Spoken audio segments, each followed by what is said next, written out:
Organisational administration, strategic support, human resource management, editorial management, planning and execution of media initiatives आदि क्षेत्रों में दक्षता रखने वाले श्री राधेश्याम दीक्षित जी बहुमुखी प्रतिभा के धनी हैं। कंटेंट प्रोडक्शन एंड मैनेजमेंट के लिए प्रसिद्ध श्री राधेश्याम दीक्षित जी को इलेक्ट्रॉनिक मीडिया, वेब, प्रिंट और वीडियो प्रोडक्शन के साथ ही साथ प्रिंट जर्नलिज्म और टीवी प्रोग्राम प्रोडक्शन में 19 वर्षों से अधिक का अथाह अनुभव प्राप्त है। हिंदी लिटरेचर एंड जर्नलिज्म में मास्टर्स और Makhan Lal Chaturvedi national university of journalism and communication Bhopal Noida campus से मास्टर्स इन ब्रॉडकास्ट जर्नलिज्म कर चुके श्री राधेश्याम दीक्षित जी ने लखनऊ यूनिवर्सिटी से post graduate diploma in public administration और post graduate diploma in media writing भी किया है। Doordarshan, Dainik Jagran, Akashvani, India news, Sudarshan TV आदि प्रतिष्ठित ऑर्गेनाइजेशंस में अपनी बहुमूल्य उपयोगिता सिद्ध कर चुके श्री राधेश्याम दीक्षित जी वर्तमान में सोसाइटी फॉर सस्टेनेबल डेवलपमेंट में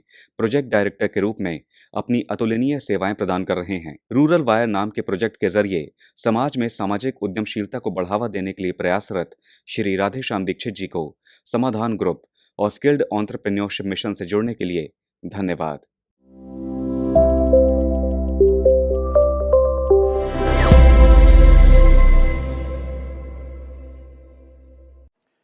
नमस्कार, मैं हूं राधेश्याम दीक्षित लेकर हाजिर हूं एक और विषय ग्रामीण भारत की तरक्की, उसके विकास के लिए बहुत जरूरी और बुनियादी चुनौतियों के समाधान के लिए भी जरूरी, और वो विषय है potential sources in rural India towards green energy. जी हां, ऊर्जा हमारी सबकी जरूरत है। कोई भी ऐसा व्यक्ति नहीं है जिसको एनर्जी की आवश्यकता नहीं है, चाहे आपको गाड़ी चलाना हो, चाहे आपको बिजली जलाना हो, चाहे वो आपके घर के अंदर खाना पकाना हो, या फिर आपके तमाम तरह के जो इक्विपमेंट्स, गैजेट्स आप इस्तेमाल करते हैं, सबको चाहिए पावर यानी एनर्जी। और एनर्जी के तमाम तरह के सोर्सेज जो दुनिया में हैं, उन सब के सही दोहन और सही उपयोग न करने से एक असंतुलन पैदा हो रहा है, और उस असंतुलन के कारण बहुत बड़े खतरे हमारे भविष्य को लेकर हैं, क्योंकि बहुत तरह के जो ऐसे कन्वेंशनल एनर्जी सोर्सेज हैं उनकी उपलब्धता एक सीमित मात्रा में है, और अगर उसका दोहन यूं ही बरकरार रहा तो शायद आने वाली पीढ़ी के लिए उतना पर्याप्त ऊर्जा के स्रोत उपलब्ध नहीं होंगे। और इन सब से बचने और इन सब से इतर कोई समाधान तलाशने की जरूरत है, तो वह है ग्रीन एनर्जी।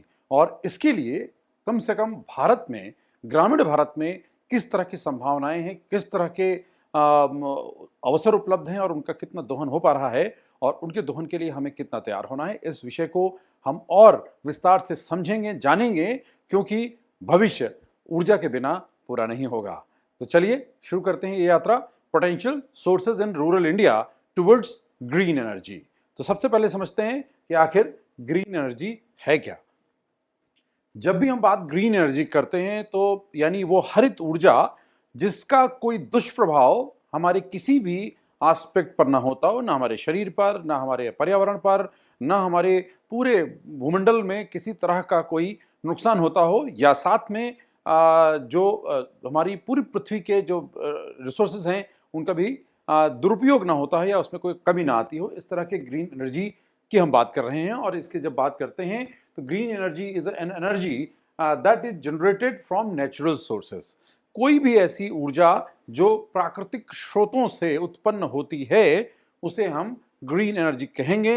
हालांकि कोयला प्राकृतिक तौर पर विकसित होता है, लेकिन हम उसे ग्रीन एनर्जी से किनारे रखते हैं, क्योंकि वो एक कन्वेंशनल एनर्जी के सोर्स के तौर पर वो हमारा दोहन हो रहा है। उसका जितना भी खनन होता है वो खत्म होता जा रहा है, क्योंकि हजारों सालों में कोयला तैयार होता है। तो इसलिए उसको हम ग्रीन एनर्जी नहीं कहते, हम उन नेचुरल रिसोर्सेज को कहते हैं जिनको हम वेस्ट नहीं करते हैं, उनको यूटिलाइज करते हैं बार बार। It often come from renewable energy sources, यानी जिनको बार बार रिन्यूएबल तौर पर इस्तेमाल किया जा सकता है, दोबारा रीजनरेट किया जा सकता है। ऐसे एनर्जी सोर्सेज जो हैं उनको हम विशेष करके ग्रीन एनर्जी की तरह रखते हैं। Though there are some differences between renewable and green energy. हालांकि दोनों में बहुत मूलभूत अंतर होता है, लेकिन ये भी ग्रीन एनर्जी के कैटेगरी में आता है।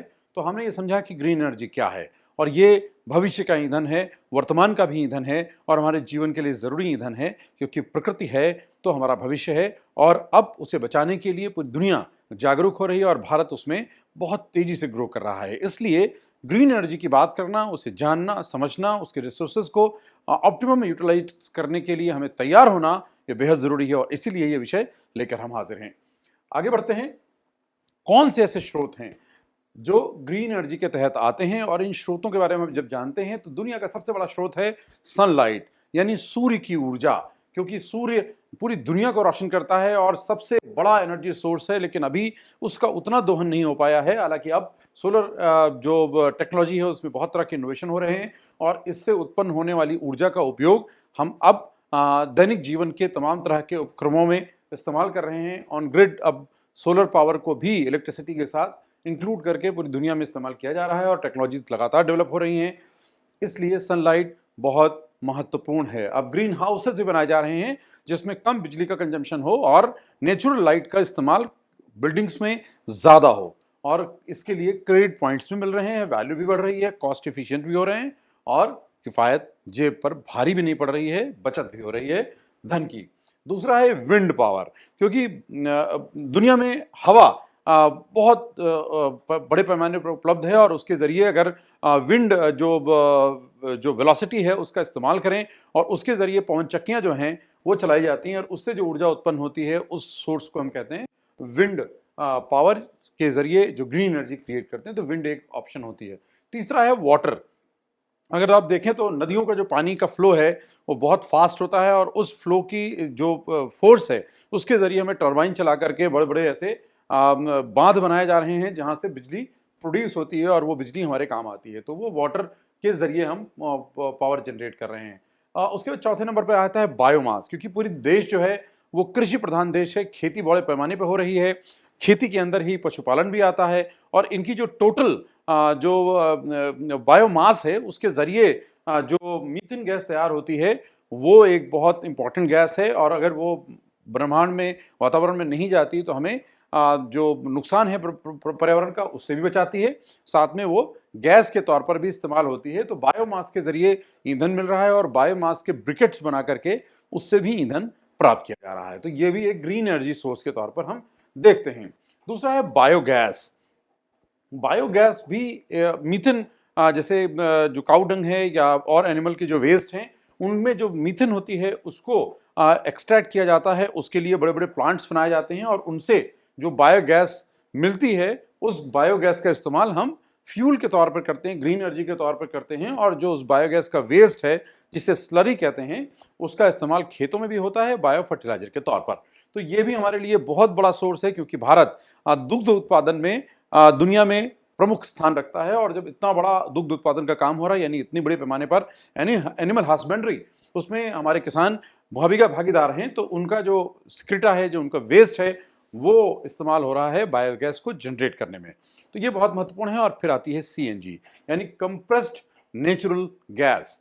आप देखें तो दिल्ली में जो बसें हैं वो सीएनजी से चल रही हैं, ऑटो सारी सीएनजी से चल रही हैं, जितनी ग्रीन दिखती हैं देश के अलग अलग हिस्सों में भी अब सीएनजी के स्टेशन बन गए हैं, वहाँ सीएनजी के ज़रिए जो ऑटोज़ भी चल रही हैं, कार्स भी चल रही हैं और अब हाइब्रिड मोड में गाड़ियाँ भी आ रही हैं जिसमें सीएनजी और पेट्रोल दोनों के ऑप्शन होते हैं और हाइब्रिड में और भी ऑप्शंस आने जा रहे हैं जिसमें इलेक्ट्रिसिटी के साथ तीनों का कॉम्बो होगा, यानी इलेक्ट्रिसिटी से चलाएं, सीएनजी से चलाएं या फिर आप पेट्रोल से चलाएं।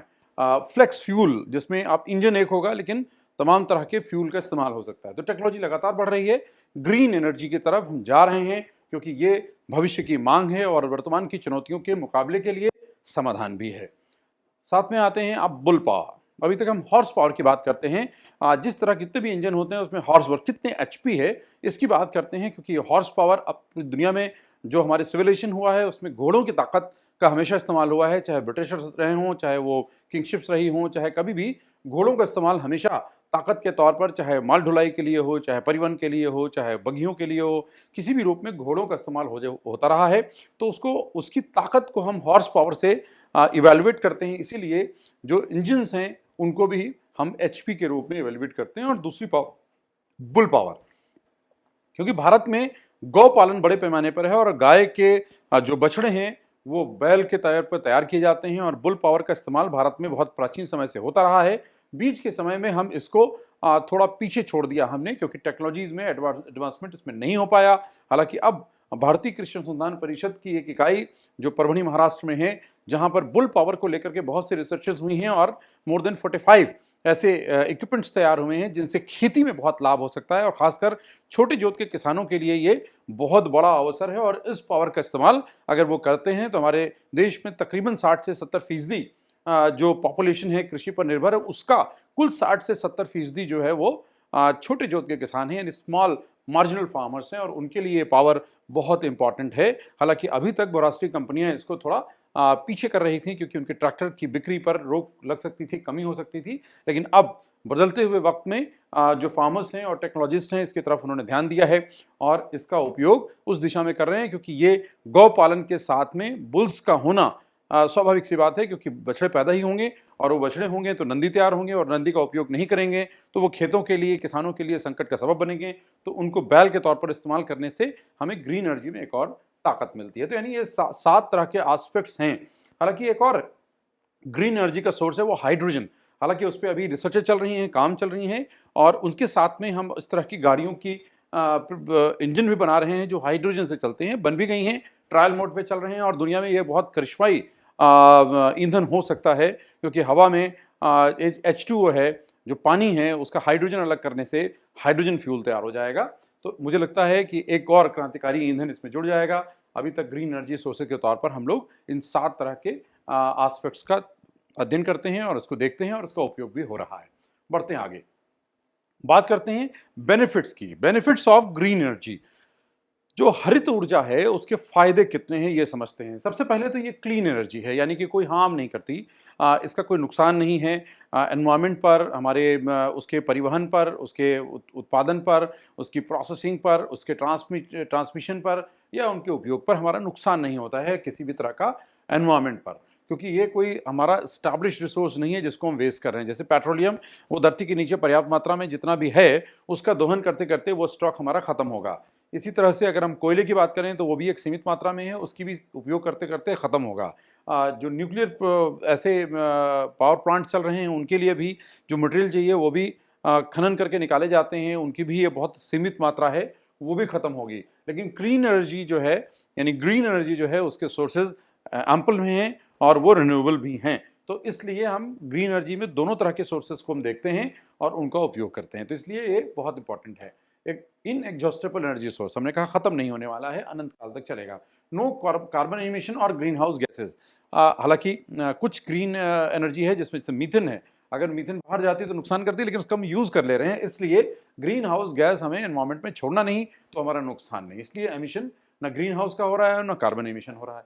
एनर्जी इंडिपेंडेंस है, हमें आत्मनिर्भर बनाते हैं ऊर्जा के क्षेत्र में, और खास करके इसमें कई ऐसे रिसोर्सेज हैं ग्रीन एनर्जी के जिसमें कोई भी इकाई खुद लगाकर, जैसे घरों में सोलर प्लांट्स लगाते हैं और घर ऊर्जा के मामले में आत्मनिर्भर हो जाता है, किसान बायोगैस का इस्तेमाल करता है, आत्मनिर्भर हो जाता है। तो इस तरह के बहुत से रिसोर्सेज हैं जिनका उपयोग करके हम इंडिपेंडेंस की तरफ जा सकते हैं इंडिविजुअली, और इन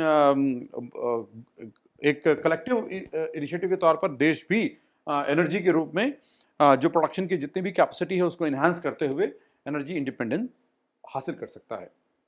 सेल्फ सफिशिएंट, क्योंकि भारत की आबादी दुनिया में सबसे ज़्यादा है, हमारा क्षेत्रफल भी पर्याप्त मात्रा में है, हमारे पास क्लाइमेट की अलग अलग सर्कमस्टांसेस उपलब्ध हैं जहां पर्याप्त हमें हर तरह के रिसोर्सेज उपलब्ध हैं, चाहे वो बायोमास के रूप में हो, चाहे वो सोलर पावर के रूप में हो, चाहे विंड पावर के रूप में हो, उनका उपयोग हम करते हुए सेल्फ सफिशिएंट भी हो सकते हैं और साथ में सस्टेनेबल भी है। और भारत ज़्यादातर हमेशा ग्रीन एनर्जी या एक सस्टेनेबल वे ऑफ लिविंग में ही विश्वास करता रहा है, तो भारत में इसको समझ विकसित करने में आसानी है और इसकी तरफ लोग जल्दी कन्वर्ट भी हो रहे हैं। साथ में एनवायरमेंट फ्रेंडली है, यानी पर्यावरण के अनुकूल है। पर्यावरण के नुकसान से बचने के लिए ज़रूरी है कि इन रिसोर्सेज को हम ज़्यादा से ज़्यादा दोहन करें, उसका ज़्यादा से ज़्यादा उपयोग करें। स्लोज डाउन क्लाइमेट चेंज, दुनिया के लिए सबसे बड़ी मुसीबत अगर 21वीं सदी में कोई है तो वह है जलवायु परिवर्तन, यानी कि क्लाइमेट चेंज। और इसको रोकने के लिए ज़रूरी है कि जो कारक इसके लिए जिम्मेवार हैं उन पर लगाम लगाई जाए, उनकी रोकथाम की जाए, उन पर नियंत्रण किया जाए। और ये सब तभी हो पाएगा जब देश के नागरिक, दुनिया के नागरिक मिल करके इस दिशा में काम करेंगे, क्योंकि सरकारें बहुत तरह के ऐसे समिट्स का हिस्सा बनती रही हैं। उतना बेहतर परिणाम जब तक देश के सारे नागरिक सम्मिलित नहीं होंगे तो आ नहीं सकता, और भारत में ये हो रहा है। और ग्रामीण भारत के लोग भी अब जाग रहे हैं, इसलिए रूरल इंडिया के लिए ये जो ग्रीन एनर्जी के ऑप्शंस हैं वो बेहद महत्वपूर्ण है। किसानों के लिए भी अब सोलर पावर की फार्मिंग की जा रही है। आगे बात करेंगे एनर्जी कंजप्शन इन इंडिया। आखिर कितनी ऊर्जा की जरूरत हमारे देश में है, कितनी खपत हो रही है, ये समझना भी जरूरी है। India is the world third largest energy consuming country. अभी हम तीसरी अर्थव्यवस्था तो देश के नहीं बने हैं, हालांकि 10वें पायदान से उठ करके अब हम 5वीं पायदान पे आ चुके हैं। दुनिया की 5 बड़ी अर्थव्यवस्थाओं में शुमार हो चुके हैं, लेकिन अब हमें तीसरे पायदान पे जाना है। लेकिन ऊर्जा की खपत के मामले में हम दुनिया में सबसे बड़ी तीसरी शक्ति हैं, जहां सबसे ज्यादा ऊर्जा की खपत हो रही है। तो हमें उसके उत्पादन की दिशा में ध्यान देना होगा। Energy use has doubled since 2000, यानी 2023 में हम इस पर चर्चा कर रहे हैं और 23 सालों में अब तक देश में आज़ादी के बाद से 76 सालों में से 23 साल अगर घटा दिया जाए तो पहले जितना कंजम्पशन था उसके दुगने कंजम्पशन पे हम पहुंच चुके हैं मात्र 23 वर्षों में। 2020 के बाद 2023 हो रहा है। तो अब आप देखें 80% energy demand still being met by coal, oil and solid biomass. मतलब ये तीन जो एस्पेक्ट हैं उसमें कोयले और तेल पर हम ज्यादा निर्भर हैं 80% तक। कुछ हिस्सा उसमें सॉलिड बायोमास का है, क्योंकि परंपरागत रहा है इसलिए इसको हम काउंट कर रहे हैं, लेकिन मात्रा अभी बहुत कम है। मेजर जो है कोल और ऑयल ही है 80%। अगर थोड़ा सा कम कर लें तो 75% तो हम डिपेंडेंट इस पे हैं ही, मात्र 4-5% ही हो सकता है कि बाकी जो सोर्सेज हैं उसमें, और सॉलिड बायोमास को हम ज्यादा मानते हैं। तो आप समझ सकते हैं कितना बड़ा अवसर हमारे पास है और इसको हमें यूटिलाइज करना है। Future of energy consumption and production in India. आखिर भविष्य है क्या भारत में, चाहे कंजम्पशन के मामले में, क्योंकि कंजम्पशन लगातार बढ़ रहा है, और साथ में प्रोडक्शन बहुत जरूरी है। तो प्रोडक्शन की संभावनाएं भारत में एनर्जी के लेकर के क्या है, और तब हम बात करेंगे इस एनर्जी को हम ग्रीन एनर्जी से रिप्लेस कर दें तो हम कितनी बड़ी अवसर को कमा सकते हैं, और उस अवसर को भुनाने से दुनिया में हमारी पोजीशन अच्छी होगी और हम आत्मनिर्भर भी बनेंगे। तो आप समझे India's energy demand was projected to increase by almost 50% between 2019 to 2030। तो आप देखें कि अगर आप डबल हो गया है 2020 से, तो आप समझे 2019 से 2030 के बीच में 50% जो है एनर्जी डिमांड बढ़ने की बात की गई थी। हालांकि हम यहाँ पर ज्यादा हो चुके हैं, 2023 तक ही डबल हो चुके हैं, तो उसके आगे ही जा रहे हैं। तो ये है डिमांड बढ़ेगी, यानी बीच में ये कैलकुलेट किया जा रहा है कि लगातार डबल होगी। तो आप समझ सकते हैं कि कितना बड़ा डिफरेंस आने वाला है। But growth over between 2019 and 2030 period is now closer to 35% in the steps. हालांकि अभी ये 35% क्या डबल भी हो रही है, तो लगभग उधर से बढ़ रहे हैं पहले ही। तो और कितनी ज्यादा होती है वो देखने की बात है। And 25% in the delayed recovery scenario. तो हमको ये समझने की जरूरत है कितना बड़ा अवसर हमारे पास है। Global electricity demand is projected to grow between 62 and 185% by 2050 compared with 2021 levels. 2021 के स्तर से अगर तुलना की जाए तो 2050 तक पहुंचते पहुंचते हम तकरीबन 62 से 185% एनर्जी कंजम्पशन पूरी दुनिया में बढ़ने वाला है। यानी दुनिया को भी ऊर्जा की जरूरत बहुत ज्यादा होगी, और भारत के अगर रिसोर्सेज को ठीक से यूटिलाइज किया जाएगा तो मुमकिन है कि हम एनर्जी एक्सपोर्टर्स के तौर पर देखे जाएं और दुनिया को हम इस तरह के ईंधन की उपलब्धता करा सकते हैं, और इससे हमारी स्थिति में और मजबूती आएगी, अर्थव्यवस्था भी मजबूत होगी, और हम बहुत ज़्यादा लोगों को रोजगार और बहुत ज़्यादा जो हमारा पूरी पॉपुलेशन है उसके लिए अवसरों को हम इनकैश कर पाएंगे। बढ़ते हैं आगे। जो भविष्य में ऊर्जा का कंजम्पशन है वो देखें किस तरह से बढ़ रहा है। India has set an enhanced target at the COP26 of 500 gigawatt of non fossil fuel based energy by 2030। एक बड़ा टारगेट जो हमने तक रखा है कि नॉन फॉसिल फ्यूल उस क्षेत्र में हमें 500 गीगावाट प्रोडक्शन करने वाली देश के रूप में स्थापित होना है 2030 तक। लक्ष्य बड़ा है और इसमें हमें भागीदार भी होना है। Comparison 280 gigawatt of solar power, जिसमें से हमें 280 गीगावाट जो है वो सोलर पावर से हासिल करना है, जो कि एक पार्ट है ग्रीन एनर्जी का और साथ में रिन्यूएबल एनर्जी को भी माना जाता है। तो and 140 gigawatt of wind power, यानी पवन चक्कियों के जरिए हमें जो पावर इस्तेमाल करनी है उसमें 140 गीगावाट की कैपेसिटी हमें हासिल करनी है 2030 तक, और 10 गीगावाट बायोफ्यूल्स के जरिए, यानी जो बायो ईंधन है उसके जरिए हमें यहाँ तक पहुँचना है। 10 गीगावाट का प्रोडक्शन कैपेसिटी हासिल करनी है, और 5 gigawatt of small hydro power and rest from biomass and other sources. यानी ये बाइफिकेशन है। टोटल 500 गीगावाट एनर्जी कंजम्पशन में जो नॉन फॉसिल फ्यूल है यानी कोयले के इतर, तो हम उस पर अपनी क्षमता संवर्धन करने का लक्ष्य लेकर आगे बढ़ रहे हैं। तो आप समझ सकते हैं कि ग्रीन एनर्जी का भविष्य कितना बड़ा है। Current scenario of India in green energy dependency. जब आप ये सोचते हैं कि भविष्य में संभावनाएं हैं, तो हमारे मन में सहज जिज्ञासा उत्पन्न होती है कि आखिर वर्तमान में हमारा कितना उत्पादन हो रहा है और अभी हमारी क्षमता कितनी है, हमने अभी तक क्या हासिल किया है 2023 में। तो India is the world's third largest producer of renewable energy. तो अगर हम दुनिया के तीसरे सबसे ज्यादा ऊर्जा के दोहक हैं, उपभोक्ता हैं, तो साथ में हम दुनिया के तीसरे नंबर के हम रिन्यूएबल एनर्जी यानी सोलर, बेसिकली सोलर पावर को जनरेट करने में अग्रगामी हो चुके हैं। और ये हमारी उपलब्धि 2030 तक हासिल हो चुकी है और इसमें हम वर्ल्ड नंबर 1 बनने की दिशा में आगे बढ़ रहे हैं और संभव है कि हम कुछ सालों में इसे अचीव भी करें। ग्लोबली फोर्थ इन विंड पावर कैपेसिटी। अभी कैपेसिटी जो है हमारी प्रोडक्शन की, उसमें हम दुनिया में चौथे स्थान पर आते हैं, यानी 2023 की हम बात कर रहे हैं। और ग्लोबली फोर्थ इन सोलर पावर कैपेसिटी। अभी जो सोलर पावर कैपेसिटी है उसमें भी हम चौथे नंबर पर हैं। हालांकि सबको मिला करके हम तीसरे नंबर पर इसके उत्पादक बन जाते हैं। ग्लोबली फिफ्थ इन यूजेबल हाइड्रो पावर पोटेंशियल। अभी हाइड्रो पावर के पोटेंशियल जो है उसमें 5वें स्थान पर दुनिया में हम आते हैं। 13 Indian states have 44 bio CNG plants with a capacity of 2,18,000 kilogram per day. तो ये अभी हमारी हैसियत है और सबसे अच्छी बात है कि बायो सीएनजी में भी हम बहुत तेजी से तरक्की कर रहे हैं। भारत सरकार ने जितने भी पेट्रोलियम कंपनीज, जो उत्पादन करने वाली कंपनियां हैं, ऊर्जा का जो वितरक करने वाली कंपनियां हैं, उनके लिए ये पॉलिसी बनाई है कि वो और जितने भी ऐसे बायो सीएनजी प्लांट्स बनते हैं उनके लिए लेटर ऑफ इंटेंट पहले ही दे दें और उनके साथ वो एग्रीमेंट एडवांस में कर रही है। प्रोजेक्ट बाद में लगाया जा रहा है, यानी एडवांस में ऑर्डर है, रेट भी फिक्स है। तो ऐसे बायो सीएनजी के प्लांट लगाने वाले और उत्साहित हो रहे हैं, बड़ी बड़ी कंपनियां उसमें उतर रही हैं और एक दिशा बदल रही है। तो हम अभी, ये हमारा सिनेरियो है और इस सिनेरियो को आने वाले 5-10 सालों में और बदलने के लिए हम निरंतर आगे बढ़ रहे हैं और इसीलिए आज हम डिस्कस भी कर रहे हैं। बढ़ते हैं आगे। Current green energy installed capacity in India 2022 तक ये आंकड़ा जो है वो आपके पास उपलब्ध है।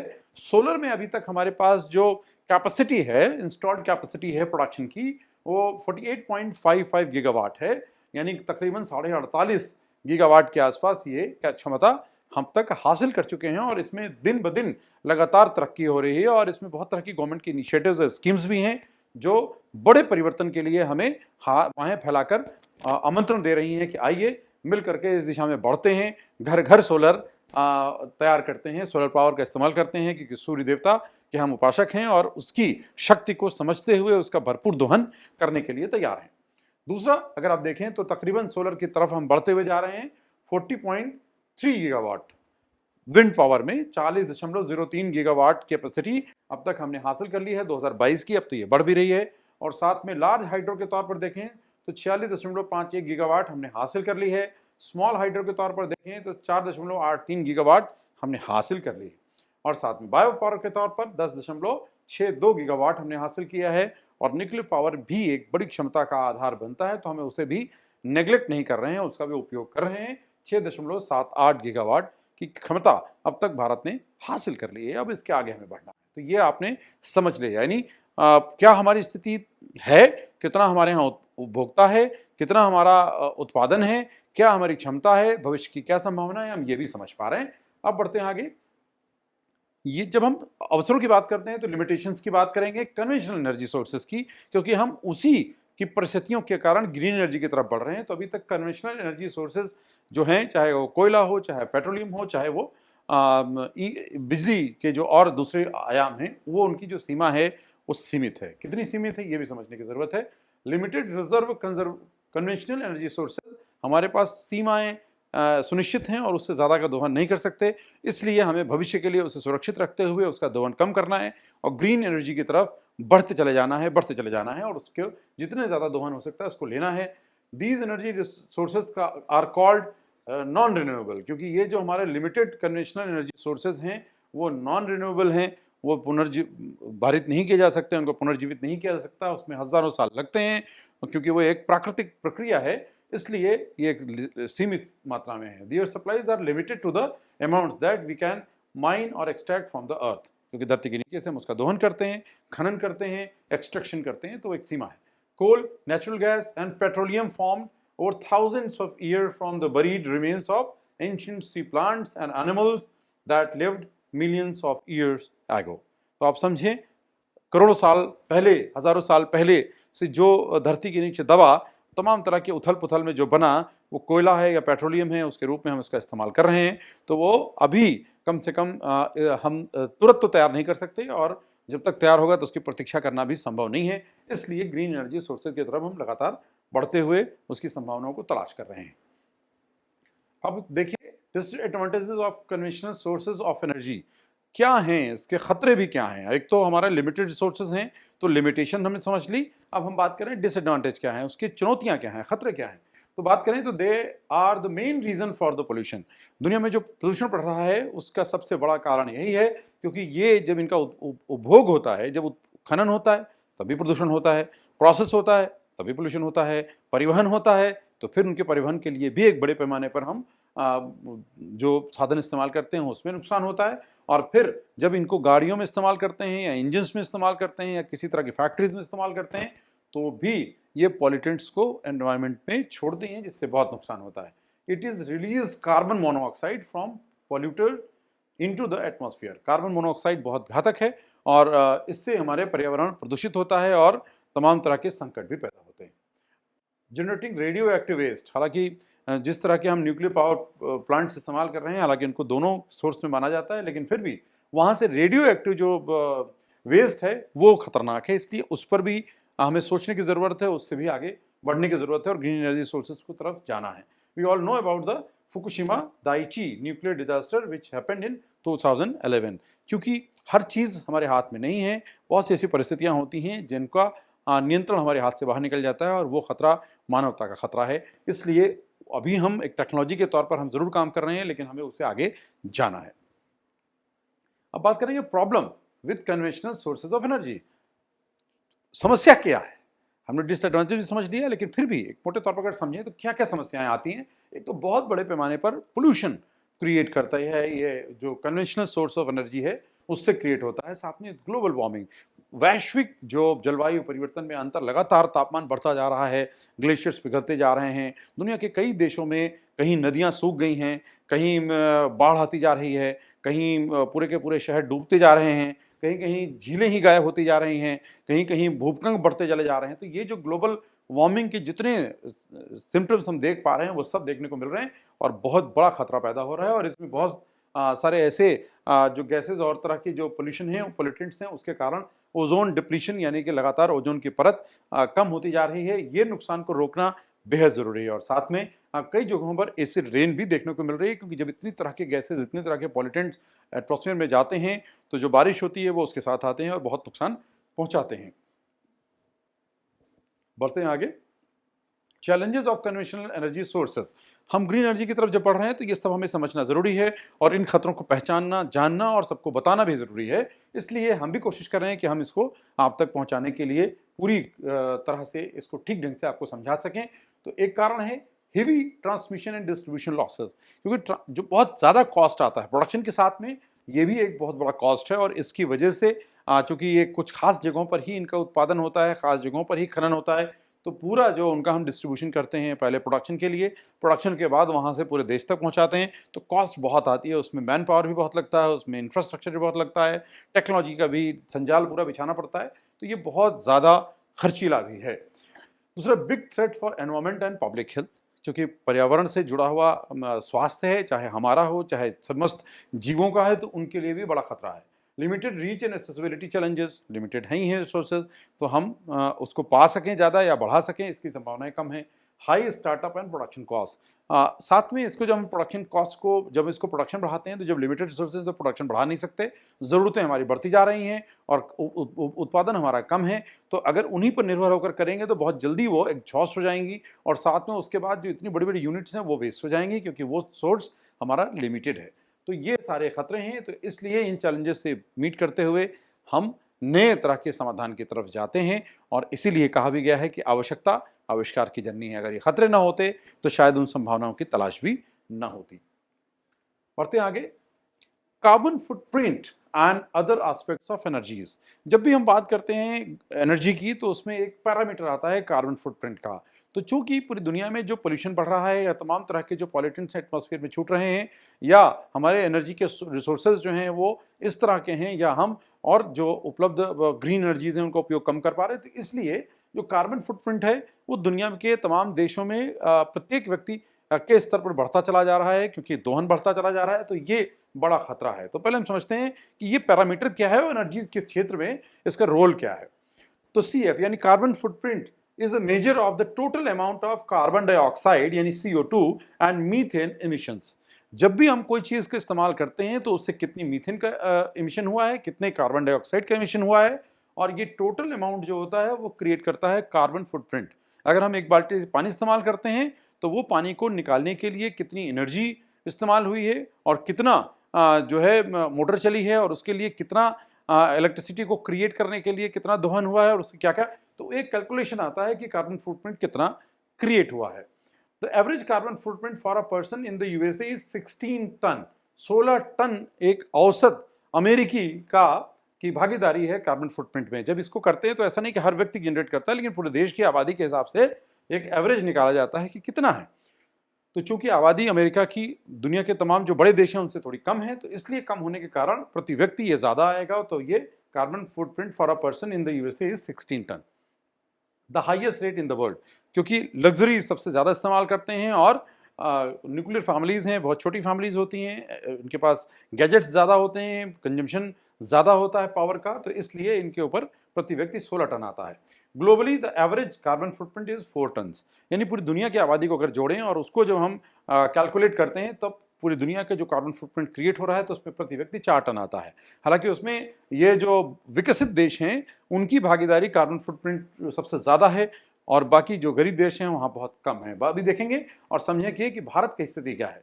In India the average yearly carbon dioxide output पर पर्सन इज 0.56 टन, यानी 1 टन से भी कम है। तो आप देख सकते हैं कि भारत चूंकि अभी विकसित देश है, विकसित देश होना है उसे, अभी विकासशील देश है, तो इसलिए यहाँ कार्बन फुटप्रिंट प्रति व्यक्ति बहुत कम है। लेकिन जब हम देखें गरीब लोगों को तो उनका और भी कम है, क्योंकि वो सस्टेनेबल लिविंग करते हैं, प्राकृतिक जीवन जीते हैं, तो वो इस तरह के एनर्जी सोर्सेज पर डिपेंडेंसी उनकी बहुत न्यूनतम है, इसलिए उनका कार्बन फुटप्रिंट 0.19 टन है प्रति व्यक्ति। और वहीं जब शहरी क्षेत्र में आते हैं तो the wealthy producing 1.32 ton carbon footprint, यानी अमीर लोग सबसे ज्यादा नुकसान कर रहे हैं पर्यावरण का और ग्लोबल वार्मिंग के लिए सबसे ज्यादा वही जिम्मेवार हैं। और जब ये हो रहा है तो उनको अपनी जिम्मेदारी भी लेनी होगी और थोड़ा भागीदार होना पड़ेगा इसको घटाने में। भूटान एंड सूरीनाम, यही अकेले 2 देश हैं पूरी दुनिया में जो negative carbon dioxide emission status हासिल करते हैं, और वो भी क्यों? क्योंकि उन्होंने प्रकृति के साथ प्रेम किया है और लिमिटेशंस उन्होंने फिक्स की हैं कि उनका दोहन एक सीमा तक ही हो सकता है और उसके आगे वो बढ़ने नहीं देंगे, और इसलिए ये कार्बन क्रेडिट स्कोर्स हासिल कर रहे हैं और पूरी दुनिया से पैसे भी कमा रहे हैं अपनी ग्रीनरी के दम पर, कार्बन क्रेडिट के तौर पर, यानी कार्बन का जो फुटप्रिंट है उसको घटा कर रहे हैं और उसके लिए एनवायरनमेंट को सपोर्ट कर रहे हैं, उसको आगे बढ़ा रहे हैं। सबसे जरूरी पार्ट जिस पर हम पूरी चर्चा कर रहे हैं और उसके लिए है potential sources in rural India towards green energy. ये लब्बो-लुआब जो समझते हुए आप पहुंचे हैं, तब हमें इस पर और चर्चा करनी है और जहन में बिठाना है कि ये जो स्रोत हैं ऊर्जा के, वो भविष्य के स्रोत हैं, वो हमारे जीवन के स्रोत हैं, वो पूरी दुनिया को बचाने के स्रोत हैं, ग्लोबल वार्मिंग को कम करने के स्रोत हैं। और ग्लोबल वार्मिंग न केवल जीव जगत के जीवन पर खतरे का कारण बन रही है, बल्कि पूरी तरह की जो ग्रीनरी है उसके लिए भी खतरा है, क्योंकि तापमान बढ़ता चला जाएगा तो तमाम तरह की वनस्पतियां नष्ट होती चली जाएंगी। और अगर आप देखें तो फ्लोरा और फौना बहुत तरह का नष्ट हो भी रहा है, लुप्त हो चुका है। और अब चूंकि तापमान लगातार हर साल 1% से ज़्यादा बढ़ रहा है, और ये बढ़ता हुआ तापमान बहुत तरह के खेती की भी जो प्रजातियां हैं उनके लिए भी संकट का कारण बन चुका है। और अब बहुत से ऐसे प्रजातियां हैं जिनका उत्पादन लगातार घटता चला जा रहा है। तो साथियों, हम बात कर रहे हैं ग्रीन एनर्जी की तरफ कि वो पोटेंशियल सोर्सेज ग्रामीण भारत में कैसे हैं, अवसर कितने हैं। तो हम बात करेंगे सबसे पहले सोलर पावर की, क्योंकि सबसे तेजी से इसका दोहन बढ़ रहा है और इसकी संभावनाएं भी ज़्यादा हैं, क्योंकि सूर्य लगभग भारत के हर हिस्से में पर्याप्त मात्रा में पहुंचता है और शायद ही कोई दिन हो जिस दिन उसका प्रकाश हमको न मिलता हो। तो इतनी बड़ी ताकत का इस्तेमाल हम सबको करना चाहिए। तो अभी बिगेस्ट पोटेंशियल है in rural areas due to ample open space and access of solar light. क्योंकि स्रोत जो है वो खुला है और हम सब उसका दोहन कर सकते हैं, तो शायद ही कोई ऐसी छत होगी जिस पर रोशनी न पहुंचती हो, और उस घर की जितनी ज़रूरत है, क्योंकि जब छोटा घर होता है तो कंजम्पशन भी कम होता है, घर का दायरा बढ़ता है तो कंजम्पशन बढ़ता है, तो जितना कम या ज़्यादा हो रहा है उस हिसाब से सोलर प्लांट की कैपेसिटी के लिए स्पेस मिल रहा है और वहाँ पे सोलर प्लांट्स लगाए जा सकते हैं, और उनकी पूरे दोहन करने से उसके घर की ज़रूरतें भी पूरी हो जाएंगी, यानी कि जो टोटल प्रोडक्शन की आवश्यकता थी उस घर की निगेटिव हो जाएगी, और बल्कि अब ऑन ग्रिड जो सोलर पावर का इस्तेमाल हो रहा है, टेक्नोलॉजीज डेवलप हो चुके हैं, उससे आप एक्सेस जो प्रोडक्शन है सोलर का वो आप ग्रिड पर, यानी कि आप देश की ऊर्जा खपत की भागीदार हो जाएंगे, और आप कंज्यूमर होने के साथ साथ में प्रोड्यूसर एनर्जी के भी हो जाएंगे, और इससे आप एक्स्ट्रा इनकम भी अर्न कर सकते हैं। बहुत से ऐसे परिवार हैं जिन्होंने ऊर्जा का अच्छा उत्पादन करना शुरू कर दिया है अपनी छतों पर, और उससे उनकी न केवल अपनी घर की जो खर्चे हैं वो घट गए हैं, कम हो गए हैं, बल्कि उनकी आमदनी भी बढ़ गई है। तो इसलिए इस दिशा में हम सब सोच सकते हैं, और ये हमारा एक बड़ा कंट्रीब्यूशन होगा towards the green energy participation with the country. तो दूसरा है बायो सीएनजी। तो ये ग्रामीण भारत के लिए बहुत अच्छा है, क्योंकि ग्रामीण भारत में बहुत बड़ी पॉपुलेशन जो है वो गायों का पालन करती है, बफेलोज का पालन करती है, और तमाम तरह के और एनिमल्स जिनके डंग का उपयोग हम बायो सीएनजी के तौर पर कर सकते हैं। डेली प्रोडक्शन ऑफ डंग बहुत ज़्यादा है, तो उसका उपयोग करते हुए सरकार ने इनिशिएट किया है और पॉलिसीज़ बनाई हैं ताकि बड़ी गौशालाएं या बड़े बड़े फार्म्स जो हैं इस दिशा में काम करें, और हम बायो सीएनजी, क्योंकि इसमें कम से कम 1000 से ज़्यादा एनिमल्स होने चाहिए जिनका डंग इसमें डाला जाए, तो बड़ी यूनिट चाहिए ताकि वो ठीक से सर्वाइव कर सकें मिनिमम लेवल पर भी। तो उनके चलने के लिए उतनी बड़ी पॉपुलेशन की गौशालाएं जो हैं उनमें इस तरह के बायो सीएनजी प्लांट्स लगाए जा रहे हैं, और जो बड़े-बड़े चीनी मिल्स हैं या ऐसे प्रोडक्शन यूनिट्स हैं वहाँ पर भी बायो सीएनजी के प्लांट्स लगाए जा रहे हैं, क्योंकि जो वहाँ वेस्ट निकलता है खोई के रूप में या तमाम तरह के बगास के रूप में, उनका भी इस्तेमाल बायो सीएनजी बनाने के लिए किया जा रहा है, एथेनॉल बनाने के लिए किया जा रहा है। तो तीसरा जो बहुत बड़ा स्रोत है वो एथेनॉल है, जो आपको 14% अभी पेट्रोल में मिलाकर इस्तेमाल किया जा रहा है, और इस पे बहुत तरह के एक्सपेरिमेंट्स हो रहे हैं कि एथेनॉल बेस्ड इंजन्स बन सके, उनका उपयोग किया जा सके, और उस दिशा में आगे बढ़ने की कोशिश भी हो रही है। तो अभी 14% मिलाने से कोई दिक्कत नहीं आती, और पेट्रोल के साथ मिल करके कॉस्ट को कम करता है, और साथ में एथेनॉल के उत्पादन से हमारी जो निर्भरता है पेट्रोलियम पर वो भी घटती है। तो ये प्रोडक्शन, क्योंकि गन्ने में भी हम दुनिया में टॉप 5 में आते हैं, और लगातार पैडी स्ट्रॉ का भी इस्तेमाल इथेनॉल के प्रोडक्शन के लिए हो रहा है, उसकी टेक्नोलॉजी भी डेवलप हो चुकी हैं और उस पर भी काम चल रहा है। तो तीसरा ईंधन बहुत बड़ा स्रोत है जो ग्रामीण क्षेत्रों के लिए अवसर उपलब्ध कराता है, और चूंकि अभी हम पैडी स्ट्रॉ जलाते हैं तो अभी हम पराली के जलाने के कारण बहुत सारा पोल्यूशन क्रिएट करते हैं, और उसके लिए निगेटिव इमेज भी क्रिएट हो रही है और नुकसान भी हो रहा है, और फायदा कोई नहीं है। खेत में जब पराली जलती है तो खेत का तापमान बढ़ जाता है, उससे 3 नुकसान होते हैं। एक तो जितने भी हमारे मित्र हैं खेती के वो मर जाते हैं, और दूसरा कि उसके अंदर जो ऑर्गेनिक कार्बन है वो गर्म होने से वो भी नष्ट हो जाता है, तो हमारी उर्वरता खेत की कम होती है, और ये हमारे को नुकसान भी पहुंचाता है और पर्यावरण को भी हम नुकसान पहुंचा रहे हैं। इसलिए अब हम पैडी स्ट्रॉ को जलाना बंद करेंगे। इसके लिए कानून भी बन चुका है, और हमें अपराधी नहीं बनना, क्योंकि वो वाकई गैर कानूनी है और पर्यावरण के विरुद्ध भी है। तो इसलिए अब हम इथेनॉल की तरफ जा सकते हैं। खुद प्रोड्यूस न कर सकें तो ऐसी यूनिट्स जो लगाई जाएं उनमें अपने कच्चे माल को हम दे सकते हैं और उससे पैसे कमा सकते हैं। तो अगर अब आप खेत में पैडी जला रहे हैं, या अपने गोबर का जो प्रोडक्शन है वो वेस्ट कर रहे हैं, या केन का जो खोई है उसको वेस्ट कर रहे हैं, तो आप गलत काम कर रहे हैं। उसकी दिशा में मिल करके काम करने की जरूरत है। ये बहुत से लोगों को रोजगार भी देगा, आजीविका के साधन भी देगा, और जो वेस्ट मटेरियल है उससे वेस्ट जो है वो वेल्थ के रूप में क्रिएट करने में काम आएगा। उसके बाद है बायोगैस। हालांकि हमारे देश में बायोगैस को प्रमोट करने की बहुत कोशिशें की गई, देश के अलग अलग हिस्सों में लोगों ने बायोगैस के प्लांट भी लगाए, लेकिन चूंकि पूरी टेक्नोलॉजी की ठीक से समझ न होने के कारण कई बार किसी गलतफहमी के शिकार होने से कई जगहों पर ये यूनिट ठीक से नहीं चल पाई। लेकिन अब टेक्नोलॉजी में डेवलपमेंट भी हो गया है, जागरूकता भी बढ़ी है, और यूट्यूब के जरिए अब वीडियोज़ भी पहुँच रहे हैं, तो लोग अब खुद तलाश कर रहे हैं और इसके बारे में पुनर्जागरण का समय आ चुका है। तो इस दिशा में ये एक आसान और कन्वीनियंट सोर्स ऑफ एनर्जी है, और ये लगभग हर घर में, ग्रामीण भारत की हम बात कर रहे हैं कि हर घर में लगभग, क्योंकि पशुपालन का काम होता है, और प्रत्येक घर में अगर वो पशुपालन का काम हो रहा है तो उनका उपयोग मिल करके हो सकता है, या वो गांव जिनमें कुछ ही लोग पशुपालन का काम करते हैं और पूरे गांव के अंदर बायोगैस का सप्लाई मेंटेन की जा सकती है बड़े प्लांट्स के जरिए, तो उससे उनको आमदनी भी हो सकती है, और उसका जो वेस्ट है वो गांव में और प्रदूषण का कारक न बनकर आमदनी का जरिया बन सकता है।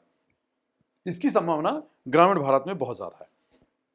डेली प्रोडक्शन जो है वो काऊ डंग का या ऐसा डंग का वो पर्याप्त होता है कि हम सब इस एनर्जी नीड की पूर्ति कर सकें, क्योंकि औसतन कोई भी गोवंश या कोई भी एनिमल 5 से 10 किलो के बीच में डंग देता है और उसको साथ में पानी भी मिलाया जाता है और तमाम तरह का बायोमास इस बायोगैस को जनरेट करने के लिए प्लांट में डाला जाता है।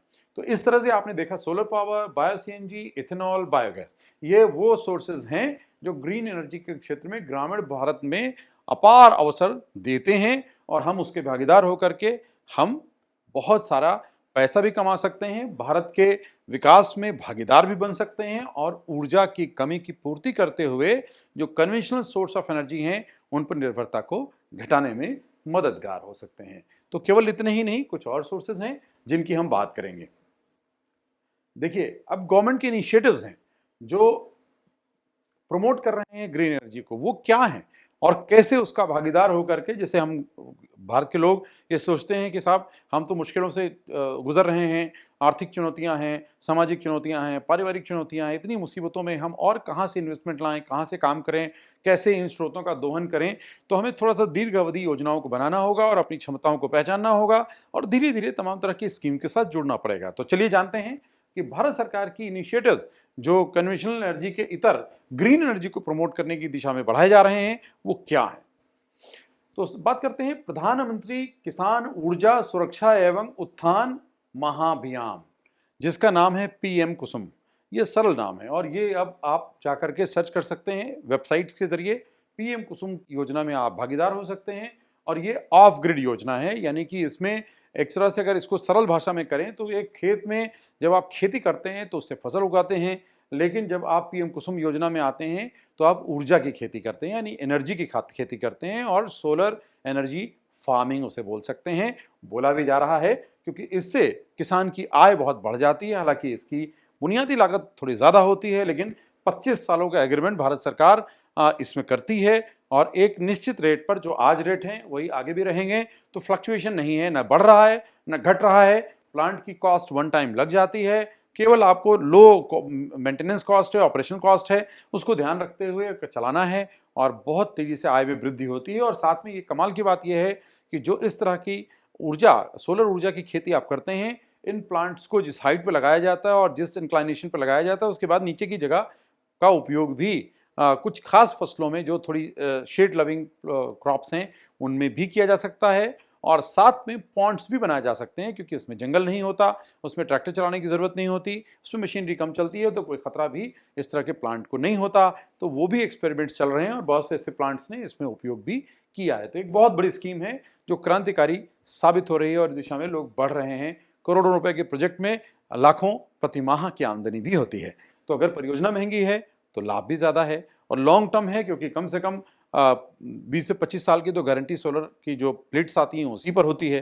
तो एक लॉन्ग टर्म इन्वेस्टमेंट है और लॉन्ग टर्म आमदनी के स्रोत भी खड़े होते हैं और साथ में खेती चलती रहेगी। Grid connected rooftop solar RTS project, ये 40,000 मेगावाट तक जो है ये स्कीम चलाई गई है कि यहाँ तक पहुँचना है। तो ये देखें आप, ग्रिड कनेक्टेड रूफटॉप सोलर, तो ये भी स्कीम है जिसमें सब्सिडीज मिल रही हैं। 3 किलोवाट तक ज़्यादा सब्सिडी है, 5 किलोवाट पे थोड़ी कम सब्सिडी है। तो इस सब्सिडीज का लाभ जल्द से जल्द लेकर के आप भी अपने घर को सौर ऊर्जा से पोषित कर सकते हैं और ऑन ग्रिड जो है, ग्रिड से जुड़ करके आप कंट्रीब्यूट कर सकते हैं, आमदनी कर सकते हैं। तो आप भी अपने घर पर सोलर प्लांट लगाएं और इसका लाभ ज़्यादा से ज़्यादा उठाएं। उसके बाद स्कीम आती है सेंट्रल फाइनेंशियल असिस्टेंस। ये बड़ी परियोजनाएं जो होती हैं उनके लिए subsidy is provided to residential electric consumers. जो ये एक स्कीम है, ये दोनों स्कीम्स आपको सपोर्ट कर रही हैं to support setting up biomass briquette pellet manufacturing plants and to support biomass non bagasse based generation project in industries.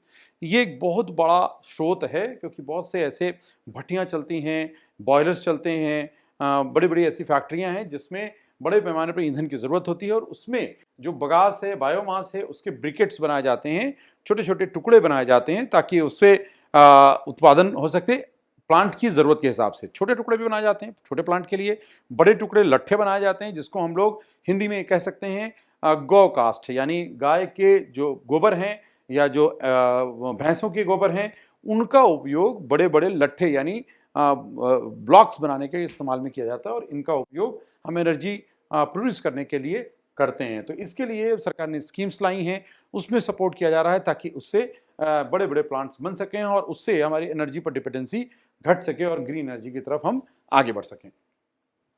Government initiatives for promotion of green energy के सेक्शन में और क्या क्या स्कीम्स हैं उसकी भी बात करते हैं। The green energy corridor scheme for evacuation of renewable power,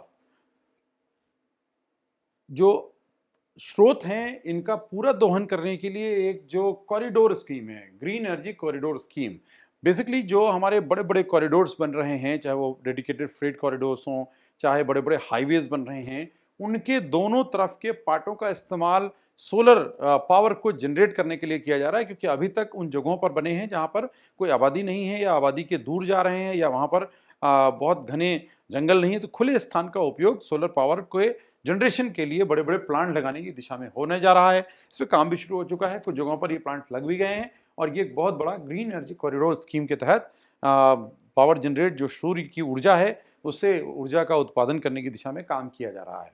setting up ultra mega renewable energy parks to provide land and transmission to RE developers, renewable energy developers on a plug and play basis.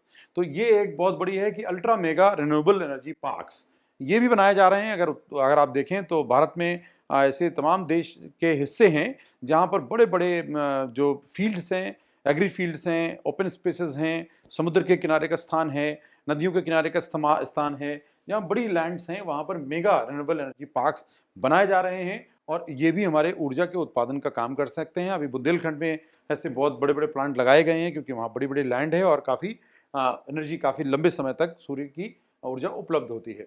Setting up of project development cell for attracting and facilitating investment, जो ऐसे investors आ रहे हैं जो पूंजी लगा करके इस तरह के एनर्जी पावर पार्क्स या इस तरह की स्कीम्स का पार्टिसिपेशन करना चाहते हैं, तो उनके लिए इस तरह का एक प्रोजेक्ट डेवलपमेंट सेल भी बनाई गई है जो उनको सपोलियत दे सके, उनको सपोर्ट दे सकते और उनकी मुश्किलों को कम करते हुए उनको भी भागीदार बना सकते इस इनिशिएटिव में। तो ये भी सरकार की तरफ से इनिशिएट किया गया है। साथ में कंडक्टिंग स्किल डेवलपमेंट, जैसे ही कोई काम बढ़ता है उस क्षेत्र के लिए तैयार लोगों की आवश्यकता होती है जो उनको सर्विस दे सकें, जो उनको इंस्टॉलेशन में मदद कर सकें, जो उनके प्रोडक्शन यूनिट में काम कर सकें, जो उसके ट्रांसपोर्टेशन में काम कर सकें और तमाम तरह की जो आवश्यकताएं होती हैं उनकी ऑपरेशनल जो नीड्स हैं उनको पूरा करने के लिए जो स्किल्ड मैन पावर चाहिए उसके लिए स्किल डेवलपमेंट प्रोग्राम्स भी चलाए जा रहे हैं ताकि वो मैन पावर जितनी ज़रूरी है प्रोजेक्ट्स को इम्प्लीमेंट करने के लिए वो भी तो उपलब्ध हो। और इस दिशा में हमारे युवा साथियों के लिए बहुत बड़े अवसर के द्वार खुल रहे हैं क्योंकि ये भविष्य के ईंधन की आवश्यकता की पूर्ति करने की दिशा में हम बढ़ रहे हैं। तो केवल भारत में नहीं, दुनिया के तमाम देशों में इस दिशा में जो भी काम होगा वहाँ भारत अपने मैन पावर को सप्लाई भी कर सकता है और साथ में ऊर्जा का उत्पादन अपने घरेलू क्षेत्र में भी तो करना है। उसके बाद आते हैं other initiatives for bidding, energy pool, custom duty exemptions and support required. वो सब दिशा में भारत सरकार की एजेंसीज काम कर रही हैं और इसमें भारत सरकार की जो पॉलिसीज हैं वो सपोर्टिव हैं क्योंकि भारत भविष्य के लिए तैयार कर रहा है खुद को, तो उस भविष्य में हम सब की भागीदारी हो सके इसलिए इनको स्टडी करें। और इन सबको ज़्यादा डिटेल में जानने के लिए आप सरकार की वेबसाइट्स पर ग्रीन एनर्जी और रिन्यूएबल एनर्जी की तरफ जाकर के सर्च कर सकते हैं और तमाम तरह के परियोजनाओं से जिनके बारे में हमने चर्चा की उनके बारे में डिटेल पढ़ सकते हैं ताकि आपको तफसील से पूरी जानकारी मिले, पूरी समझ मिले और इसका आप सही समय पर सही सदुपयोग कर सकते हैं। क्यों? क्योंकि समय, देश काल और परिस्थिति तीन जिम्मेदार होते हैं। तो देश काल भारत का विकसित भारत बनना है और 2043 उसके लिए फिक्स कर दी गई डेट ताकि तब तक हमें अचीव करना है। क्यों? क्योंकि तब देश 100 साल आज़ादी के पूरे कर रहा होगा। तो इसलिए परिस्थिति हमारी बिल्कुल अनुकूल है और भारत की आबादी भी ज़्यादा है, संसाधन पर्याप्त हैं और हम उसका दोहन कर सकते हैं। देश काल अनुकूल बन रहा है कि पूरी दुनिया इस पर हमारी तरफ देख रही है और हम लगातार एक बढ़ती हुई अर्थव्यवस्था है, तो हमारे पास निवेश बढ़ने की संभावना है, हमारे पास काम की आवश्यकता है, हमारे पास पॉपुलेशन भी है, तो मैन पावर की हमें दिक्कत नहीं। और जो समय, देश काल और परिस्थिति जब तीनों हमारे अनुकूल हो रही हैं तो परिस्थिति भी बता रही है कि जो ग्रीन एनर्जी है वो वर्तमान में भी आवश्यक है और भविष्य के लिए हमेशा आवश्यक रहेगा। तो इसलिए इसमें कोई डिग्रेडेशन नहीं आने जा रहा, इसका निरंतर आवश्यकता बढ़ती जाएगी। तो आइए भागीदार बनिए और इस ग्रीन एनर्जी की कैंपेन में, भविष्य की यात्रा में हिस्सेदार बन जाइए। अब बात करते हैं major schemes announced in the union budget 2023। 2023 में यानी इस साल के बजट में भारत सरकार ने क्या अनाउंस किया है, तो देखिए, तो rupees 19,700 crore for the green hydrogen mission. क्योंकि ग्रीन हाइड्रोजन जो है वो भविष्य का ईंधन है, तो उसका एक मिशन तैयार किया है जिसके लिए इतना पैसा एलोकेट किया गया है ताकि ये हम आगे के एक और नए ईंधन के स्रोत के दिशा में काम कर सकें और हाइड्रोजन की कारें, हाइड्रोजन के प्लांट्स चल सकें। Allocation of rupees 35,000 crore for priority capital investment towards energy transition and net zero objectives and energy security. उसके लिए एक बड़ा अमाउंट एलोकेट किया गया है ताकि हम एनर्जी सिक्योरिटी की दिशा में जितने भी बुनियादी काम है वहां पे कंट्रीब्यूट कर सकते हैं। Viability gap funding for 4,000 megawatt battery energy storage system, यानी अभी ऊर्जा का उत्पादन करके हम डिस्ट्रीब्यूट करके चला तो रहे हैं, लेकिन स्टोरेज की कैपेसिटी भी हमें बढ़ानी है। तो इतने 1000 मेगावाट आवर की कैपेसिटी हम क्रिएट कर रहे हैं ताकि इस एनर्जी को जो हम सोलर पावर से जनरेट कर रहे हैं उसको हम स्टोर कर सकें और जरूरत पर हम उस गैप को फिल कर सकें। Investment of rupees 20,700 crore including central support of rupees 8,300 crore for strengthening of interest transmission system. तो इस सिस्टम को डेवलप करने के लिए इतना जो राशि है उसको सुरक्षित की गई है और ये इन्वेस्टमेंट भविष्य के जो हमारी तरक्की में बड़ा भूमिका अदा करेगा। Notification of green credit programme, यानी कि ये लोगों को प्रोत्साहित करने के लिए ग्रीन क्रेडिट प्रोग्राम है under the environment protection act for encouraging behavioural change, यानी देश के लोग उस दिशा में आगे बढ़ें तो जो घर सोलर पावर का इस्तेमाल करेंगे ग्रीन एनर्जी क्रेडिट प्रोग्राम का हिस्सा बनेंगे और उनको कुछ स्पेशल बेनिफिट्स मिलेंगे। जो लोग और बायोगैस प्लांट, बायो सीएनजी का हिस्सा बनेंगे उन्हें भी कुछ विशेषताएं या उस क्षेत्र के डेवलपमेंट में विशेष कुछ लाभ मिलेंगे। तो इस दिशा में भी काम सरकार ने किया है, यानी कि मोटिवेशन भी मिल रहा है इस दिशा में काम करने के लिए। तो शुक्रिया। और अब आपके साथ जुड़ते हैं ऑनलाइन सत्र में जिसमें हम आपके मन के बहुत से जो सवाल हैं उनको भी हल करेंगे और साथ में आपकी जो जिज्ञासाएं हैं उनको और ज़्यादा प्रज्वलित करेंगे ताकि आप इस दिशा में आगे बढ़ सकें और जानकारियों के अभाव में आप अपने कदमों को कतई न थामें बल्कि 2 कदम और तेज रफ्तार से आगे बढ़ सकें। ये हमारा मकसद है और इसीलिए ये कार्यक्रम आपके लिए लाया गया ताकि आप इससे जानें, सीखें, समझें और हमेशा आगे बढ़ते रहें। तो चलिए जूम के जरिए, जिसका लिंक आपके इस डिस्क्रिप्शन के नीचे दिया हुआ है, उसमें आप ज़रूर जुड़ें और आप हमारे साथ संवाद करें एक छोटे से वीडियो प्रेजेंटेशन के बाद जिसमें आपको कुछ अवसरों के बारे में बताया जाएगा और फिर हम सीधा संवाद करेंगे। तो आइए जुड़ते हैं ऑनलाइन सत्र में।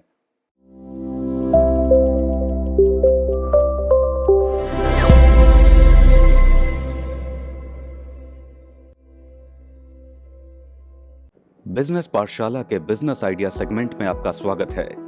आज का पहला बिजनेस आइडिया है कॉन्सर्टीना वायर। इस वायर को डेनर्ट वायर भी कहा जाता है। ये लार्ज कॉइल्स से बनाया जाता है जैसे बार्ब्ड वायर, रेजर वायर। इस वायर को एक्सपैंड किया जा सकता है। ये एक ऐसी वस्तु है जिसे हाथों में आराम से कैरी किया जा सकता है। इसका उपयोग अक्सर मिलिट्री स्टाइल वायर और अन्य जगहें जैसे jails, detention camps, international borders, riot control आदि में किया जाता है। जाहिर है इसका व्यवसाय काफी ज्यादा लाभदायक साबित हो सकता है। इस व्यवसाय की शुरुआत करने के लिए मशीन कॉस्ट के रूप में आपको 18 से 24 लाख की आवश्यकता होगी। साथ ही 2000 से 3000 स्क्वायर फीट एरिया, 5 से 7 मैन पावर और 10 से 15 किलोवाट पावर कनेक्शन की आवश्यकता होगी। इस व्यवसाय से आप आसानी से 15% से 20% प्रॉफिट कमा सकते हैं। अगला बिजनेस आइडिया है प्रेशर कुकर। प्रेशर कुकर एक सील बंद कंटेनर होता है जिसमें भाप होती है जो इसके अंदर सामग्री गर्म होने पर उत्पन्न होती है। जैसे जैसे सामग्री गर्म होती है वैसे वैसे प्रेशर और बॉइलिंग पॉइंट बढ़ता जाता है। टेम्परेचर जितना ज्यादा होता है खाना उतनी जल्दी तैयार होता है। इसे कम समय में खाना बनाने के लिए ही उपयोग किया जाता है। ये 50% जल्दी खाना बनाने में मदद करता है। जाहिर है कि यह बिजनेस काफी ज्यादा फायदेमंद है। इस बिजनेस आइडिया के लिए आपको स्मॉल स्केल पर 30 से 35 लाख इन्वेस्टमेंट, 1500 से 1800 स्क्वायर फीट एरिया, 12 से 15 मैन पावर और 12 से 15 किलोवाट पावर कनेक्शन की जरूरत पड़ सकती है। वहीं लार्ज स्केल पर 60 से 70 लाख इन्वेस्टमेंट, 2500 से 3000 स्क्वायर फीट एरिया, 5 से 7 मैन पावर और 45 से 50 किलोवाट पावर कनेक्शन की आवश्यकता होगी। इस बिजनेस से आप 15% से 25% प्रॉफिट कमा सकते हैं। अगला बिजनेस आइडिया है सैनिटरी फिटिंग। ये साफ करने योग्य ट्यूबिंग कनेक्शन है। नियमित फिटिंग की तरह सैनिटरी फिटिंग्स भी पाइपिंग के हिस्सों को जोड़ती है। इनका उपयोग काफी व्यापक स्तर पर किया जाता है। इनको हाइजीनिक पाइपिंग या हाई प्योरिटी पाइपिंग भी कहा जाता है। इसका उपयोग biological, pharmaceutical, medical, food and beverage, dairy, cosmetic और पर्सनल केयर इंडस्ट्रीज में किया जाता है। अगर आप ये बिजनेस शुरू करना चाहते हैं तो आपको 85 से 90 लाख इन्वेस्टमेंट, 8000 से 10,000 स्क्वायर फीट एरिया, 15 से 20 मैन पावर और 50 से 60 किलोवाट पावर कनेक्शन की आवश्यकता होगी। डंबल मैन्युफैक्चरिंग आज का आखिरी बिजनेस आइडिया है। डंबल सेट वजन प्रशिक्षण उपकरण है जो पेयर और इंडिविजुअल दोनों में ही उपलब्ध हो जाते हैं। जिम में डंबल का खास तौर पर उपयोग किया जाता है। ये कम दाम में उपलब्ध हो जाते हैं। डंबल के उपयोग से आप अपनी बॉडी को ज्यादा फिट रख सकते हैं और अच्छे से एक्सरसाइज भी कर सकते हैं। इस प्रकार ये मल्टी फंक्शनल फिटनेस इक्विपमेंट न केवल जिम मगर फिटनेस फ्रीक लोगों के घर पर भी देखे जाते हैं, क्योंकि न केवल जिम से आने जाने में समय की बचत होती है पर इससे आपकी रूटीन पर भी कोई असर नहीं पड़ता है। अगर आप 1000 से 1200 केजी पर डे की कैपेसिटी के साथ शुरू करते हैं तो आपको 30 से 35 लाख की इन्वेस्टमेंट, 3000 से 4000 स्क्वायर फीट एरिया, 10 से 12 मैन पावर, 50 से 60 किलोवाट इलेक्ट्रिसिटी कनेक्शन की आवश्यकता होगी। साथ ही आप इस बिजनेस से 15% से 20% प्रॉफिट कमा सकते हैं। तो ये थे आज के हमारे बिजनेस आइडियाज। बिजनेस पाठशाला के बिजनेस सेगमेंट में आपको जरूर फायदा हुआ होगा। अभी आप जूम सेशन से जुड़कर हमारे एक्सपर्ट से डायरेक्ट कनेक्ट कर सकते हैं। जूम सेशन का लिंक आपको YouTube चैट बॉक्स में मिल जाएगा। धन्यवाद।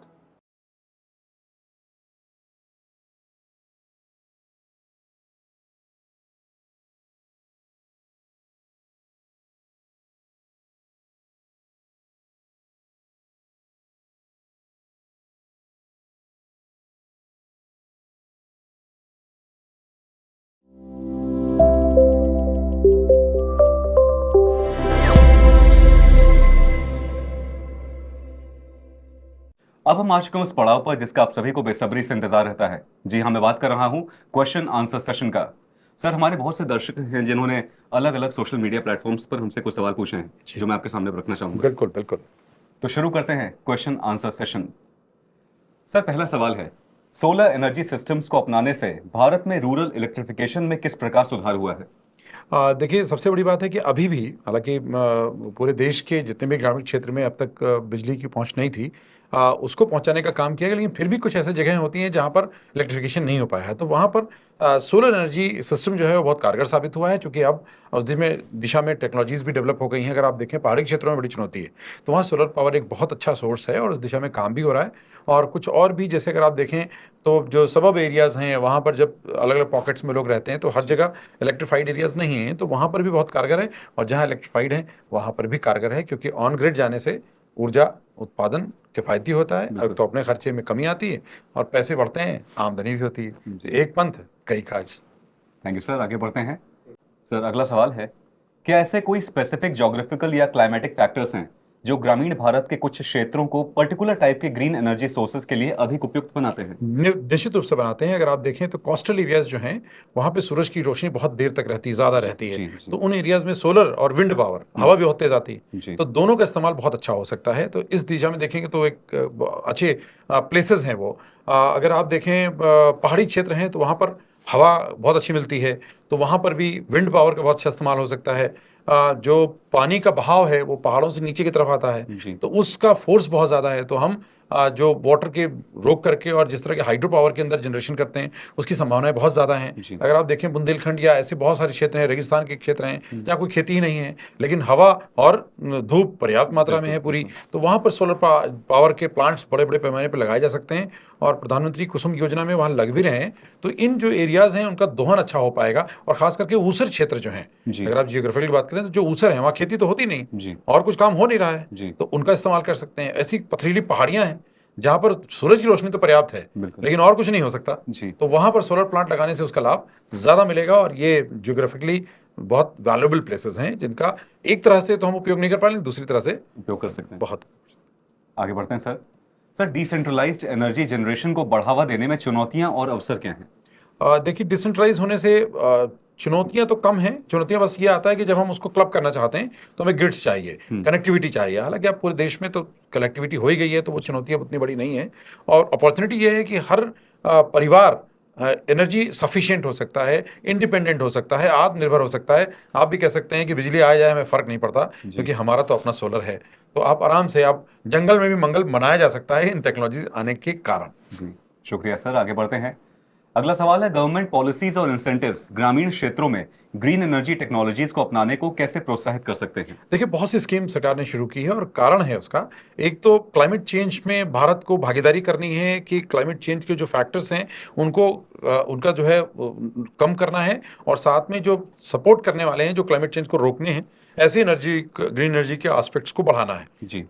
और विकसित देश बनने की घोषणा भारत सरकार कर चुकी जी। है। तो चूंकि अब हमारे पास इन सब चीजों के पैरामीटर पे आगे बढ़ना ही एक अपॉर्चुनिटी है, जी। इसलिए सरकार ने बहुत सारे हाथ खोल दिए हैं, बहुत सी स्कीम शुरू कर दी हैं, और लोगों को खुला आमंत्रण मिल रहा है। और इस समय अवसर है और लोगों को इस अवसर को इनकैश करना चाहिए। न केवल सोलर प्लांट घर पे लगाना चाहिए, बल्कि जो ग्रामीण क्षेत्र की जब हम बात करते हैं तो 75% आबादी, 70% आबादी खेती पर निर्भर करती है, तो उनको बायोगैस प्लांट घर में लगाना चाहिए। और अपने खेत पर बायोमास के ब्रिकेट, जो वेस्ट निकलता है, उससे ब्रिकेट बनाने चाहिए। उससे खाली समय का सदुपयोग होगा, श्रम बल के उपयोग होगा, आमदनी ज़्यादा होगी। और सोलर प्लांट भी लगाएं और सोलर की खेती भी करें। जिनके खेत ज़्यादा हैं और खेती कम कर पा रहे हैं, तो कुछ सोलर प्लांट भी लगा लें और उसके नीचे फिश फार्मिंग भी करें। तो एक तरह से कई तरह के आयाम हैं, आमदनी ही आमदनी। जी, शुक्रिया सर। आगे बढ़ते हैं।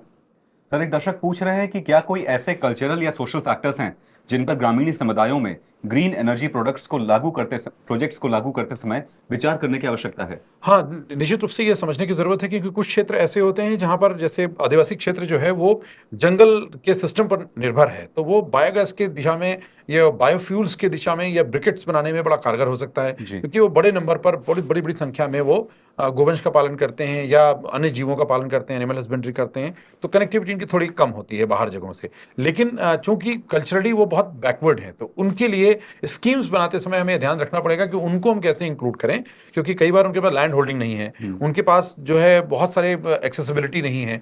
तो अगर कल्चरली वो पीछे रह गए हैं, जबकि वो टेक्निकली और स्किल्ड में कहीं ज्यादा हैं, तो उनको हमें शामिल करने के लिए उनके लिए कुछ ऐसी पॉलिसीज खास एरियाज के लिए बनानी चाहिए, ताकि उनको भी एक्सेसिबिलिटी मिले और इसके मेन स्ट्रीम में वो भागीदार हो सकें, उनका लाभ मिल सके। हम देखें, पीएम कुसुम योजना तो बहुत अच्छी है, लेकिन उसमें जो बैंक से लोन नहीं मिल पाता, क्योंकि करोड़ों रुपए ऐसे फार्मर को वैसे भी बैंक डरते हैं देने से, क्योंकि वो कर्जा लेता है, लौटा नहीं पाता। तो अभी देश की इस सिनेरियो को देखते हुए डर लग रहा है लोगों, बैंक्स को। तो सरकार को ऐसी स्कीम्स बनानी चाहिए जिसमें गवर्नमेंट एजेंसीज का होल्ड हो पूरे प्लांट पर, और एक अनुबंध के तहत वो प्लांट वहां लगे, तो उनको थोड़ा इजी एक्सेसिबिलिटी हो जाएगी, और मॉनिटरिंग होने से, गाइडेंस होने से वो मल्टीप्लाई कर सकते हैं, तो पीपीपी मोड पर जा सकते हैं। तो उसमें भी विचार करना चाहिए और उसमें ऐसे पार्टनरशिप करने वालों को प्रोत्साहन दे देना चाहिए। जी, शुक्रिया सर। आगे बढ़ते हैं।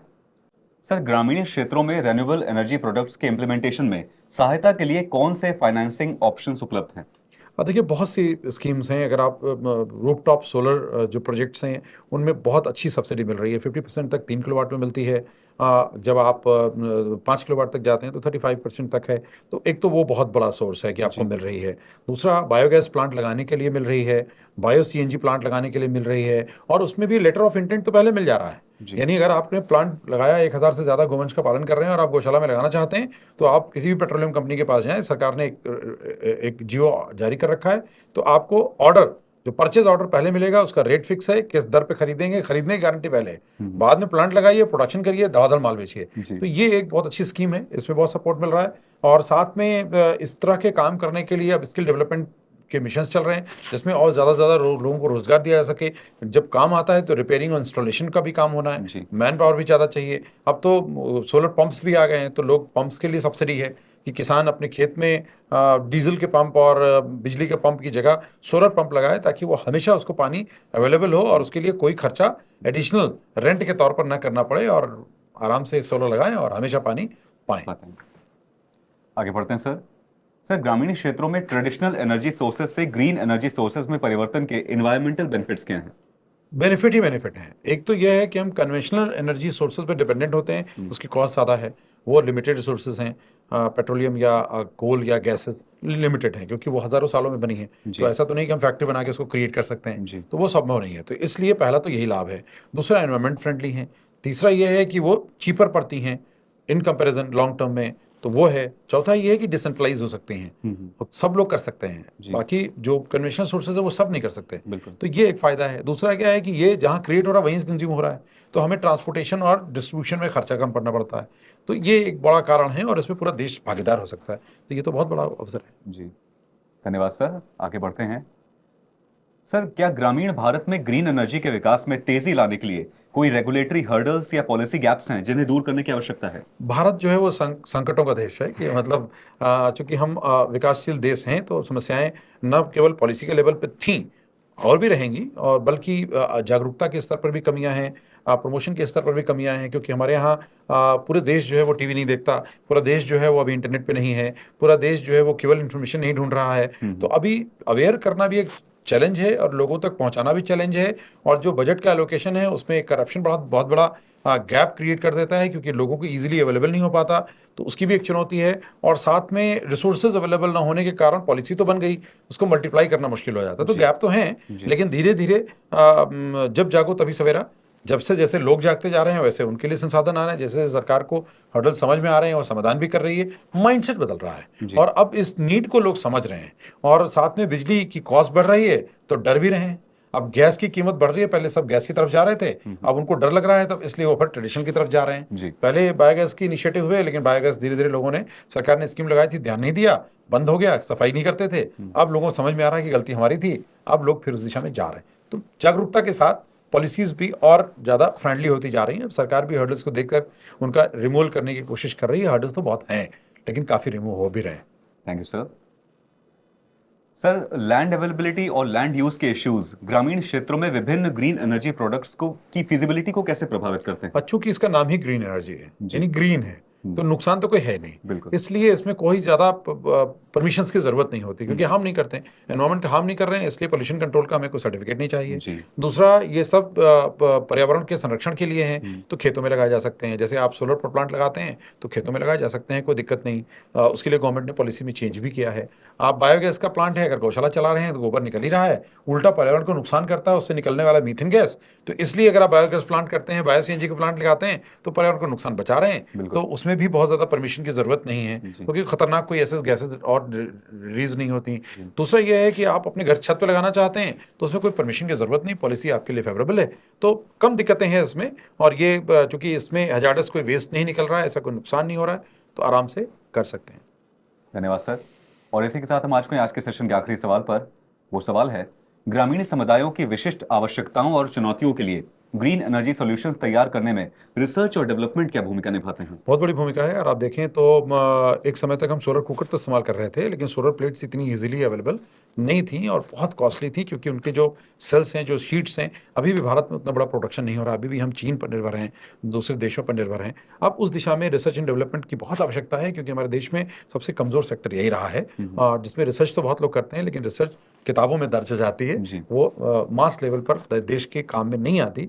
तो इसलिए रिसर्च R&D का इन्वेस्टमेंट कम था हमारे देश में। अब भारत सरकार ने उस दिशा में काम किया है, बढ़ रहा है, और उसमें मुझे लगता है कि पूरे देश को इस दिशा में शामिल होना चाहिए। और यंग ब्रेन्स, जो 70% से बड़ी आबादी हमारी देश की युवा है, उनको भी इसमें दिमाग लगाना चाहिए। जो अभी IT सेक्टर में बहुत दिमाग लगा रहे हैं, लेकिन इस सेक्टर में भी कम लोग हैं।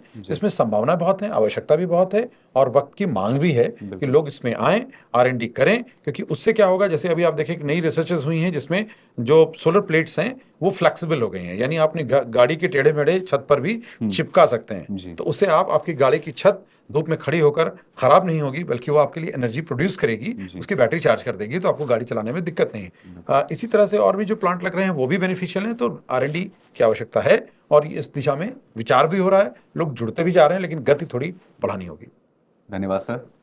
और इसी के साथ हम आज के सेशन की समाप्ति की ओर। सबसे पहले मैं धन्यवाद करना चाहूंगा सर का, जिन्होंने इतनी बहुमूल्य जानकारी हम सबको प्रदान की, और हमेशा की तरह हंसते खेलते बहुत डिटेल में हमको सब कुछ अच्छे से समझाया। लेकिन ये कारगर तब होगा कि जब लोग इसका इस्तेमाल ज्यादा करें, वो भी हंसते खेलते शामिल हो जाएं, और सबसे पहले अपने छत पर, फिर अपने फार्म पर, और उसके बाद देश के एनर्जी रिसोर्सेज में भागीदार बन जाए। अगर ये होता है तो देश की तरक्की की रफ्तार तेज हो जाएगी और तय लक्ष्य से पहले हम विकसित भारत बन सकते हैं, क्योंकि रोजगार का आधार भी देगा। बिल्कुल, जैसा कि आपको समझ में आया होगा कि आप भी देश की प्रगति में, देश के विकास में अपना योगदान दे सकते हैं और भारत की आत्मनिर्भरता में भी बहुत बहुमूल्य भूमिका निभा सकते हैं। तो प्लीज़ ऐसा करिए और हमसे जुड़े रहिए। आपका साथ हमारे लिए बहुत इंपॉर्टेंट है। हम फिर मिलेंगे एक नए सेशन में एक नए टॉपिक के साथ। तब तक के लिए अपना ख्याल रखें। नमस्कार, धन्यवाद। नमस्कार।